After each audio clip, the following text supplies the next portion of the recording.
Okay, that's 5:36 on that date. System is in fallback time. That's why it's reading 4:36. And I've got the spotlight held on this individual where I left off on the previous video. Illegal alien who showed up in front of our home, but placed himself under arrest. Could have walked off. Nobody was detaining him. No one was doing anything. He's been ranting and raving on the phone when he was in front of our home, trying to tell me, oh, I'm looking for my brother, but was walking down the block backwards. He's dressed in gang attire. And this is where we pick up where the police end up arriving. I'm going to pan over to the right.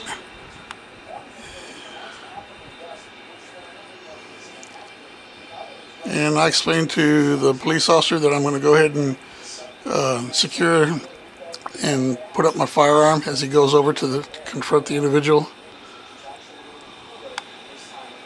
There he is. You can see the silhouette. And the guy, I don't know what they're discussing, but I've gone in to secure my weapon.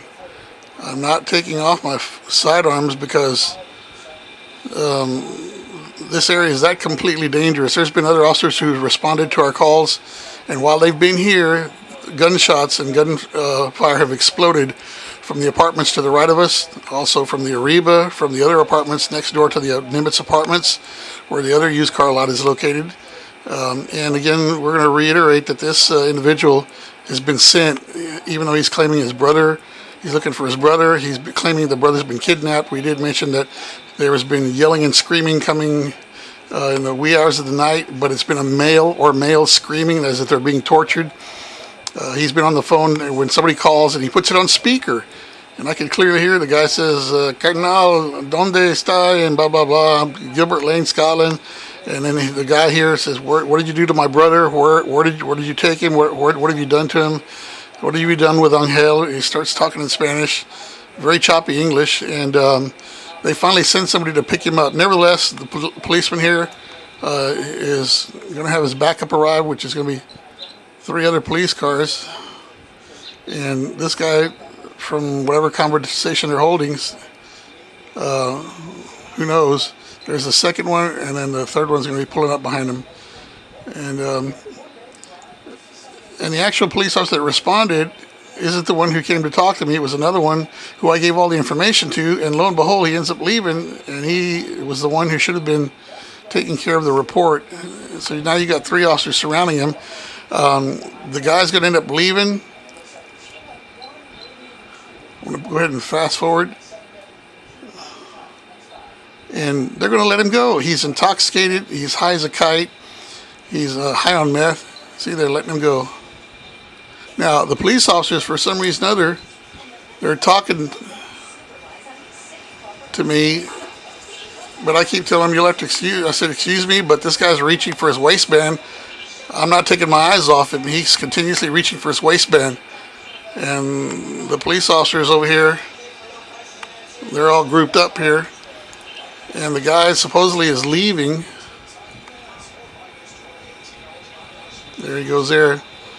And he would have been just fine. But see, now they didn't do an SB4 check, asking for his papers. That he's completely intoxicated. He's also methed out, because why would you be out this late hour of the night? That is, again, that's 5:42. The police officers over here, finally one of them comes to talk to me, which is the one who didn't respond. And the lead guy is in his patrol vehicle. Now we're going to speed up a little bit, and the guy's going to come back. And why he does that is beyond me.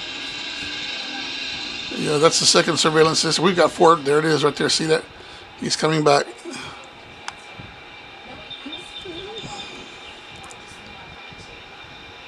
And that's when I told this officer right here, I said, look at this guy. Y'all should have arrested him. He's public intox. And here he comes again. And that's when they go over to try to approach him. Now, he ends up appearing here. And the whole time, I've been telling him, watch yourself. He's reaching for his waistband.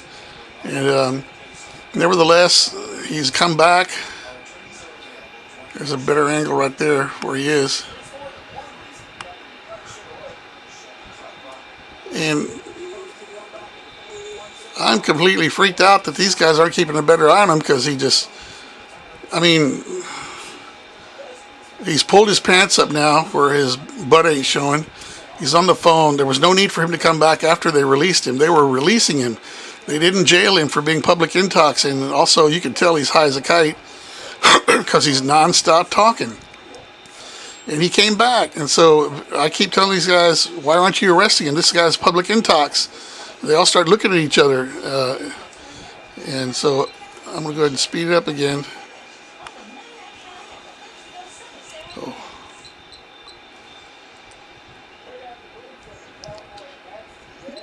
They finally go to approach him. And the one standing in front of him, again, he must be doing something to arouse their guard because another one comes up behind him. Go ahead and fast forward into that. That's when the guy cuffs him. Now I said, okay, now, again, these guys are emboldened. They're bold and enabled and empowered because they're constantly being let go for all kinds of crimes they're committed. And I thought, well, maybe they're going to jail him after all, but that's not what happens.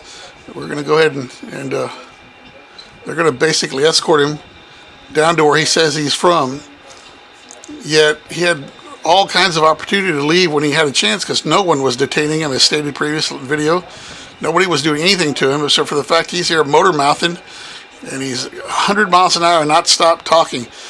Then lo and behold, you see the headlights there of a vehicle that just pulled up. It's a $65,000 brand new Chevy Yukon with the color matching urethane bumpers to the vehicle itself. This is a high dollar vehicle. And they release him. They release him to these individuals here. We're going to pick up where they left off because it'll take a while. They uncuff him and they let him go. So, SB4 violation, public intox. He's high as a kite. He's high on meth. And there he goes. We'll reconnect here in just a bit.